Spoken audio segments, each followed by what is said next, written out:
मेरे लाख ना चाहते हुए भी अप्पू और डप्पू का सामना हो चुका था साहबजादा से, और मैं इससे बिल्कुल अनजान थी। मेरे बच्चों की साहबजादा से मुलाकात क्या मेरी मुसीबतों को और बढ़ा देगी? क्या साहबजादा को अप्पू और डप्पू के मेरे बच्चे होने की खबर लग जाएगी? क्या दिल्ली से बच्चों को वापस लाकर कर दी थी मैंने गलती? क्या अप्पू और डप्पू को अपने पिता का सच जानने का समय आ चुका था? जानने के लिए देखते रहिए पॉकेट एफएम।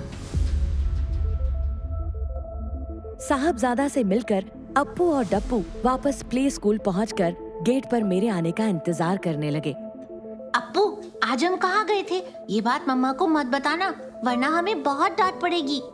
ठीक है अप्पू, मैं मम्मा को कुछ नहीं बताऊंगी। और कुछ ही देर में मैं भी दोनों को लेने स्कूल पहुंच गई। सॉरी बच्चों, थोड़ी देर हो गई। कैसा रहा आपका दिन? बहुत मजा आया मम्मा। Very good.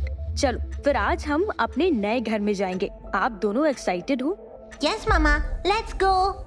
डप्पू के इस हंसी के पीछे का राज तो मैं नहीं जानती थी, और ये मेरी भूल थी कि मैंने इस हंसी को नजरअंदाज किया, क्योंकि मैं अपने बच्चों को उनका नया घर दिखाने के लिए बहुत एक्साइटेड थी। वो घर जहाँ उनके जरूरत की सारी चीजें उनका इंतजार कर रही थी, और मेरी आंखें सिर्फ उनके रिएक्शन का।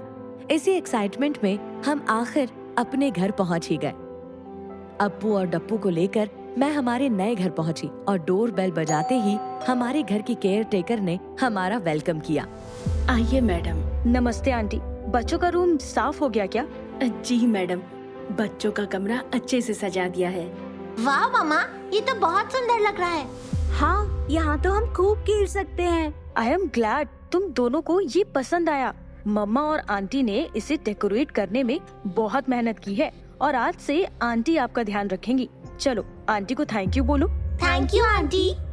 थोड़ी बहुत बातों के बाद केयर टेकर अप्पू डप्पू के बैग से उनका लंच निकालती है और देखती है कि दोनों बच्चों का लंच ऐसे ही पड़ा था। अरे बाबू, आज लंच नहीं किया आप दोनों ने? वो आंटी, मेरे पेट में दर्द हो रहा था। और मैंने अपने फ्रेंड्स के साथ लंच किया था, इसलिए बच गया। अरे बताया क्यों नहीं फिर? अभी भी पेट दुख रहा है क्या? नहीं मम्मा, अब तो मुझे बहुत भूख लगी है। आप जल्दी से खाना दे दो ना। जी बाबू, मैं अभी खाना लगा देती हूँ। आंटी आप पहले इनकी स्कूल यूनिफॉर्म चेंज कर दो, फिर इन्हें खाना खिला देना। नहीं मम्मा, पहले खाना। बेटा जिद नहीं करते, पहले जाओ यूनिफॉर्म बदल कर हैंड वॉश करो, फिर खाना मिलेगा।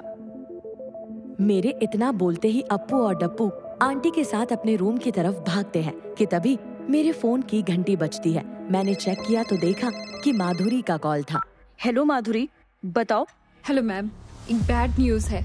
स्माइल कंपनी ने बाहर सेटलमेंट करने के बजाय कोर्ट जाने का डिसाइड किया है। उनके हिसाब से उनके पास साहबजादा के खिलाफ पुख्ता सबूत हैं। माधुरी, तुम स्माइल कंपनी की लीगल टीम से कहो कि हमें एक अर्जेंट मीटिंग करनी है, आज शाम से पहले या जितनी जल्दी पॉसिबल हो सके।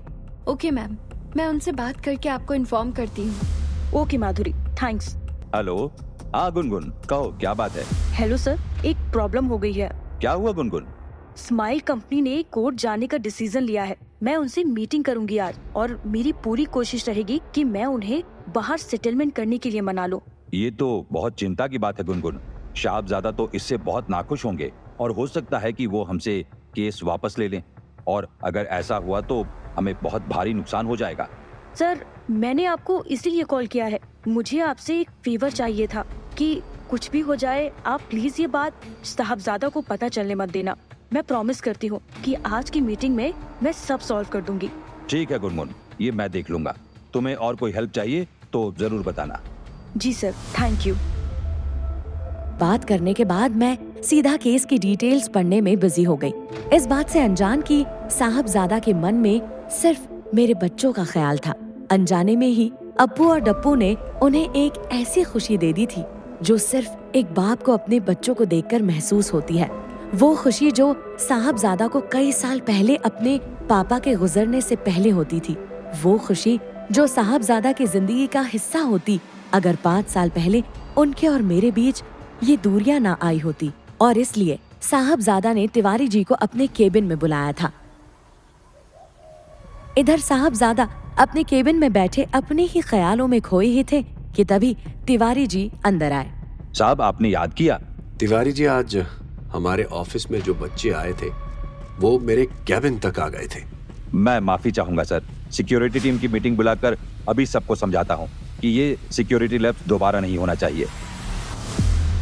तिवारी जी, आप बेवजह चिंता कर रहे हैं। मैंने सिक्योरिटी कंसर्न के लिए आपको नहीं बुलाया। मैं चाहता हूं कि आप एक सीक्रेट टीम की मदद से उन दोनों बच्चों के नाम और वो कहां रहते हैं इसकी जानकारी निकालें, वो भी आज शाम से पहले। साहब, अगर मुझे इजाजत हो तो क्या मैं पूछ सकता हूँ कि उन बच्चों में ऐसा क्या खास था जो आप उनकी जानकारी निकलवाना चाहते हैं? तिवारी जी, आप जानते हैं, जब मैं 5 साल का था तब मेरे पापा गुजर गए थे। मुझे उनकी धुंधली सी शक्ल याद थी, पर वो भी टाइम के साथ खत्म हो गई। मुझे माफ कीजिए साहबजादा, मैं नहीं जानता था। माफी की जरूरत नहीं है तिवारी जी, क्योंकि मुझे अच्छे से याद है उनके साथ बिताए कुछ पल, जिसे महसूस किए ना जाने कितने साल बीत गए, और आज उन बच्चों से मिलकर मैंने दोबारा वही महसूस किया है। साहबजादा की बातें सुनकर तिवारी जी की आंखें भर आई कि तभी साहबजादा खड़े हुए और तिवारी जी को गले लगा लिया। दोनों की आंखों में आंसू तो थे, लेकिन साहबजादा के गले लगने के बाद तिवारी जी अपने आंसू को कंट्रोल नहीं कर पाए और फूट फूट कर रोने लगे। साहब, आज शाम होने से पहले मैं पता करवा लूंगा कि वो बच्चे कौन थे और कहाँ रहते हैं। तिवारी जी के जाने के बाद अप्पू और डप्पू ने साहबजादा को अपने बचपन की यादों में ऐसा उलझा दिया था कि वो खुद को ऐसा कदम उठाने से रोक नहीं पाए, और इसलिए तिवारी जी को अप्पू और डप्पू की खबर निकालने का काम सौंप दिया। वहीं इससे अनजान मैं अभी तक केस की फाइल्स में इतनी खो गई थी कि मुझे टाइम का कुछ पता ही नहीं चला कि तभी मेरे पास एक अनजान नंबर से किसी का कॉल आया, जिसने आज अप्पू और डप्पू के कारनामे से रूबरू करा दिया। हेलो, क्या मेरी बात गुनगुन माथुर से हो रही है? जी हाँ, मैं गुनगुन बात कर रही हूँ। आप कौन? जी, मैं अप्पू डप्पू के स्कूल से बात कर रही हूँ। आज उनका एक मिनी टेस्ट था, लेकिन दोनों बच्चे स्कूल नहीं आए। मैडम, आपको कोई गलतफहमी हुई है। मैंने खुद दोनों को स्कूल ड्रॉप किया था। नहीं मैम, आपके दोनों बच्चे आज स्कूल से मिसिंग थे। लेकिन मैंने उन्हें आज स्कूल से ही पिक भी किया था, तो फिर वो दोनों कहीं और कैसे जा सकते हैं? गुनगुन जी, ये तो मैं नहीं जानती, लेकिन आप प्लीज उनसे बात कीजिए, और अगर जरूरत लगे तो आप हमसे स्कूल आकर भी ये डिस्कस कर सकती हैं। ठीक है, मैं दोनों से बात करती हूँ। Thank you for informing. मुझे कुछ समझ नहीं आ रहा था। अप्पू और डप्पू स्कूल नहीं गए तो आखिर कहाँ जा सकते हैं? यही जानने के लिए मैंने फोन रखते ही अप्पू और डप्पू को आवाज लगाई, और जब दोनों बच्चे लिविंग रूम में आकर मेरे सामने बैठे तो मैंने उनसे आराम से बात करने की कोशिश की। तुम दोनों से मम्मा कुछ पूछेगी, प्रॉमिस करो कि तुम सच बताओगे। मेरे पूछने पर अप्पू और डप्पू के चेहरे पर डर साफ नजर आ रहा था, और दोनों एक दूसरे को देखने लगे। एक दूसरे को क्या देख रही हो? बताओ, तुम दोनों सच बोलोगे? यस मम्मा। अच्छा बताओ, तुम दोनों आज स्कूल से कहाँ गए थे? मैंने दोबारा आराम से पूछा ही था कि डप्पू ने रोना शुरू कर दिया, और अप्पू उसे शांत करने की कोशिश में लग गया। टप्पू, तुम्हारी कोई नौटंकी नहीं चलेगी। जो पूछ रही हूँ उसका जवाब दो। अप्पू बेटा, बताओ, कहाँ गए थे तुम दोनों? मम्मा, हम स्कूल के पास लगे सर्कल में गए थे, जहाँ डप्पू को शो देखना था। अच्छा, तो तुम अब झूठ बोलना भी सीख गए हो। मुझे सब पता है कि वहाँ कोई सर्कस नहीं लगा। नहीं मम्मा, हम सच में सर्कस देखने गए थे। डप्पू का झूठ पकड़ने के लिए मैंने केयर टेकर से अप्पू और डप्पू की स्कूल यूनिफॉर्म लाने को कहा, जिसमें मैं सर्कस के टिकट ढूंढने की कोशिश करने लग गई। तभी मुझे अप्पू की यूनिफॉर्म से एक पेपर मिला, जिसमें साहबजादा की पिक्चर थी। अप्पू, तुम्हें ये कहाँ से मिला? मुझे नहीं पता मम्मा कि ये मेरी पॉकेट में कैसे आया। फिर से झूठ। मुझे समझ नहीं आया कि मेरे बच्चे झूठ बोलना कैसे सीख गए, और मेरे साथ ही मेरे अतीत ने मुझे इतना डरा दिया कि मेरा अप्पू पर हाथ उठ गया, और ये देखकर डप्पू ने रोना शुरू कर दिया और डर कर सच बताना शुरू कर दिया। मम्मा, ये पेपर हमें इसी घर में मिला था और अप्पू ने इसे अपने पास रख लिया। और आज तुम दोनों कहाँ गए थे? हमें लगा ये हमारे पापा हैं, इसलिए आज मैं और अप्पू इनसे मिलने इनके ऑफिस गए थे। तो ये तुम्हें मिले? हाँ मम्मा, मिले भी और बात भी करी, और फिर हम वहाँ से भाग आए। सॉरी मम्मा, अब से हम आपको परेशान नहीं करेंगे। इससे पहले मैं कुछ कह पाती, मेरे पास माधुरी का कॉल आया। हेलो मैम, मैंने 5 बजे की मीटिंग फिक्स कर दी है। कैफे टेरेसा में, आपकी लोकेशन के ही पास ही है। थैंक यू माधुरी, मैं तुमसे मीटिंग में मिलती हूँ। माधुरी से बात करने के बाद अब बारी थी अप्पू डप्पू से बात करने की। मेरी बात ध्यान से सुनो, ये तुम्हारे पापा नहीं है, इसीलिए किसी को भी आगे से ऐसे परेशान मत करना, वरना मैं तुम दोनों को वापस दिल्ली बोर्डिंग स्कूल भेज दूंगी। प्रॉमिस मम्मा। हम आपको दोबारा परेशान नहीं करेंगे मम्मा, सॉरी। ठीक है, पर सॉरी से कुछ नहीं होगा। कल से तुम दोनों का स्कूल बंद। अब से तुम दोनों को घर पे ही टीचर पढ़ाने आएगी। आंटी, आप इनका ध्यान रखना, इन्हें बाहर मत जाने देना। जी मैडम, समझ गई।